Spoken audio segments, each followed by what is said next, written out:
राधे राधे, जय श्री कृष्णा। आप सभी को मेरे इस YouTube चैनल पर हार्दिक स्वागत है, अभिनंदन है। प्यारे बच्चों, आज मैं आपको होम मैनेजमेंट के बारे में बताऊंगी। गृह प्रबंध। गृह प्रबंध जैसा कि आप नाम से जान गए हो कि गृह प्रबंध दो शब्दों से मिलकर बना है। पहला शब्द है गृह, दूसरा शब्द है प्रबंध। तो गृह किसको कहते हैं, प्रबंध किसको कहते हैं, ये आप पहले जान लो। किसी को पता है घर, गृह जिसको हम घर कहते हैं, और मकान, इनमें क्या अंतर है? मकान या भवन और घर में क्या अंतर है?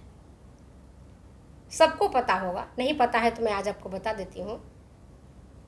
घर और मकान में ग्रेट डिफरेंसेज है, बड़ी अंतर है।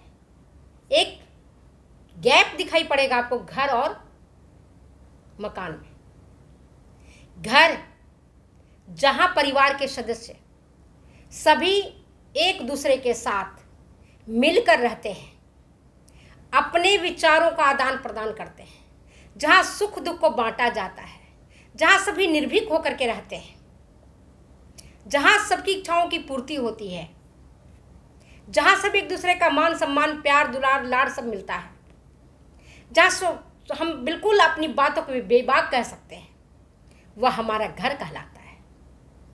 वह हमारा क्या कहलाता है? घर कहलाता है। और केवल ईंट, चूना, गारा, लोहा, लकड़ी से जो बना हुआ होता है वह मकान कहलाता है। घर जिसमें परिवार के सदस्य एक साथ रहते हैं, माता पिता, भाई बहन, चाचा चाची, मौसा मौसी, ताऊ जी ताई जी, ये सारे दादा दादी सभी एक साथ जहाँ रहते हो, जहाँ प्यार हो, जहाँ सम्मान हो, जहाँ दुलार हो, वह तो कहलाता है हमारा घर। और मकान, मैंने आपको बताया, मकान उसको कहेंगे जो ढांचा है जिसमें किसी भी प्रकार का कोई संवेग नहीं होता है। आप मान लो होटल में जाते हो, वहाँ क्या करते हो? पैसे खर्च करते हो, खाना खाते हो। आप पैसे देते हो तब होटल मालिक या बैर आपके पास आता है और आप जो ऑर्डर करते हो आप खाते हो। आप हॉस्टल में जाते हो, आप अस्पताल में जाते हो, सब कमरे हैं होते हैं, वहाँ बैठने की भी आपको अच्छी जगह मिलती है, लेकिन उसको हम घर नहीं कहेंगे, वो होटल ही कहलाएगा, वो हॉस्टल ही कहलाएगा, वो हॉस्पिटल ही कहलाएगा। तो हम समझ गए होंगे कि होम जिसको हम कहते हैं गृह, जिसको हम कहते हैं घर, जहाँ परिवार के सदस्य एक दूसरे से मिलकर के रहते हैं, अपनी बातों को कहते हैं, समझते हैं, वो तो हमारा घर कहलाता है। ठीक है, अब हम देखते हैं प्रबंध पर। प्रबंध क्या है? क्या है प्रबंध? तो जब प्रबंध हम देखते हैं तो प्रबंध के बारे में हमें पता चलता है कि प्रबंध एक मानसिक प्रक्रिया है। प्रबंध क्या है? एक मानसिक प्रक्रिया है। और चाहे आप घर देखो, ऑफिस देखो, बड़े व्यवसाय करना हो वहाँ देखो, प्रबंध की हर जगह जरूरत होती है।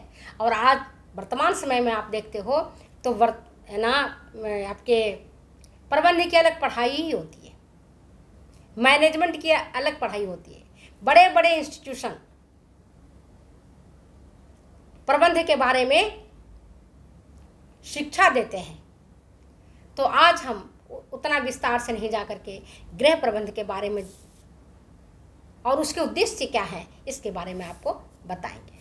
तो गृह प्रबंध के उद्देश्य क्या है? तो सबसे पहला एक उद्देश्य है परिवार के सभी सदस्यों की आवश्यकताओं की पूर्ति करना। पहला और प्राथमिक उद्देश्य है परिवार के सभी सदस्यों के आवश्यकताओं की पूर्ति करना। आप देखो, अगर परिवार के सभी सदस्यों की आवश्यकताओं की पूर्ति नहीं होगा तो परिवार में कलह हो जाएगा। आज संयुक्त परिवार का विघटन एक बड़ा कारण इसका ये रहा है कि जो संयुक्त परिवार के मुखिया था या मालिक था वह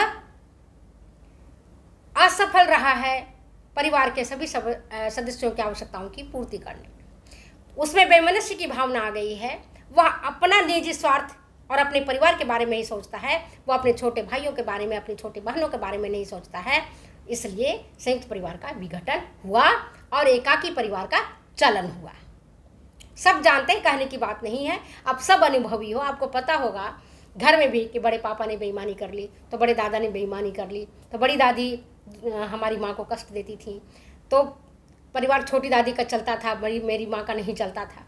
ऐसा हर घर में था, ऐसा नहीं है। और यही कारण हुआ कि धीरे धीरे धीरे करके संयुक्त परिवार का विघटन होने लगा, टूटने लगा और संयुक्त परिवार बिखर गया। ठीक है, हम यहाँ का बात कर रहे हैं गृह प्रबंध के उद्देश्यों के बारे में। तो परिवार के सभी सदस्यों की आवश्यकताओं की पूर्ति होनी चाहिए।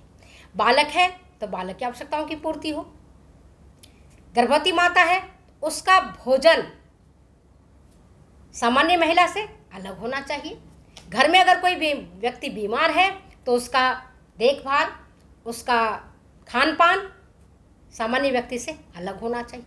तो घर के जितने भी सदस्य हैं सभी की आवश्यकताओं की पूर्ति अगर ठीक प्रकार से होती है तभी घर हमारा चलेगा, अन्यथा हमारा घर नहीं चलेगा।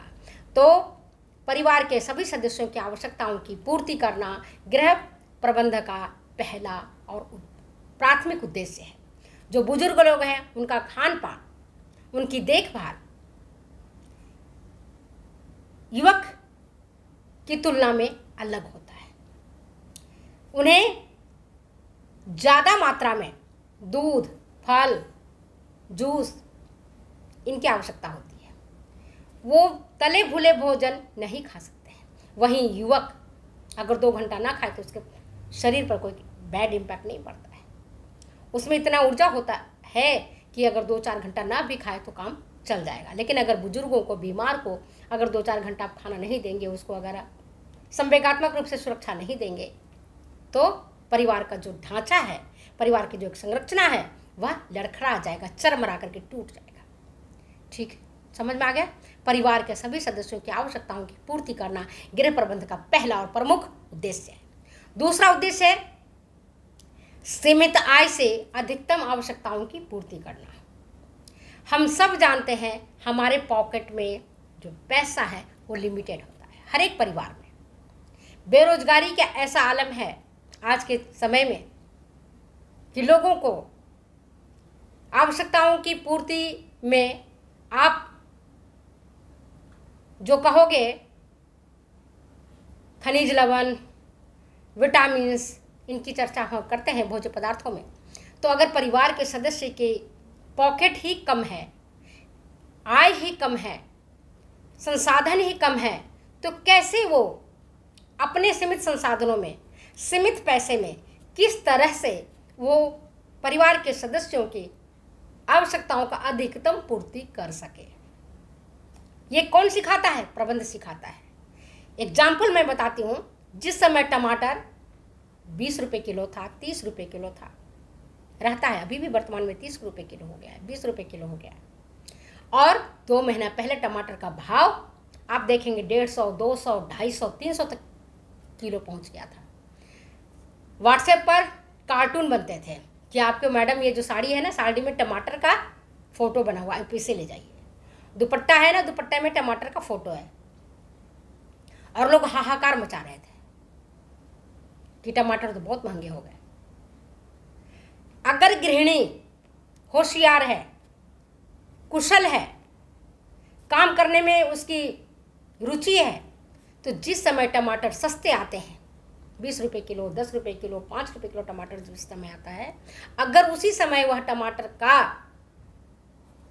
प्यूरी बना करके या टमाटर की चटनी बना करके, टमाटर का सॉस बना करके, टमाटर का केचप बना करके रख ले, तो टमाटर से होने वाली जो आप सब्जी में डालते हैं, जिसके लिए आपको ग्रेवी बनाना पड़ता है, उसकी आवश्यकताओं की पूर्ति हो जाएगी। इसी तरह से समय पर अगर आपने प्याज, आलू, खाद्यान्न संरक्षित करके रख लिया, तो जब भाव उसके बढ़ेंगे उसका इम्पैक्ट आपके पॉकेट पर नहीं पड़ेगा, बल्कि वो आपके सस्ता पड़ेगा।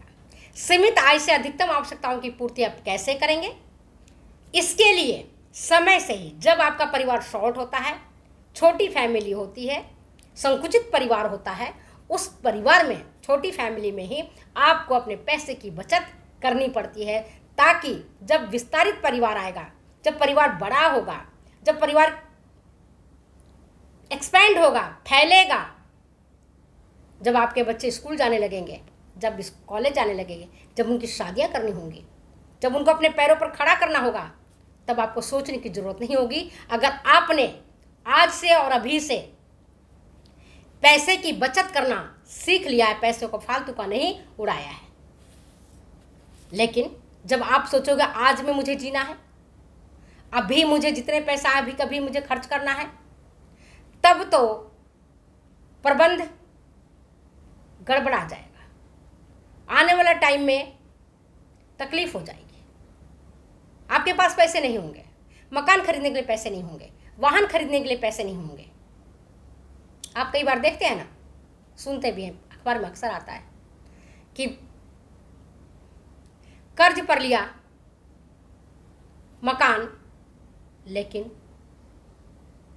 वह कर्जा नहीं चुका पाया, मकान जब्त हो गया, वाहन जब्त हो गया।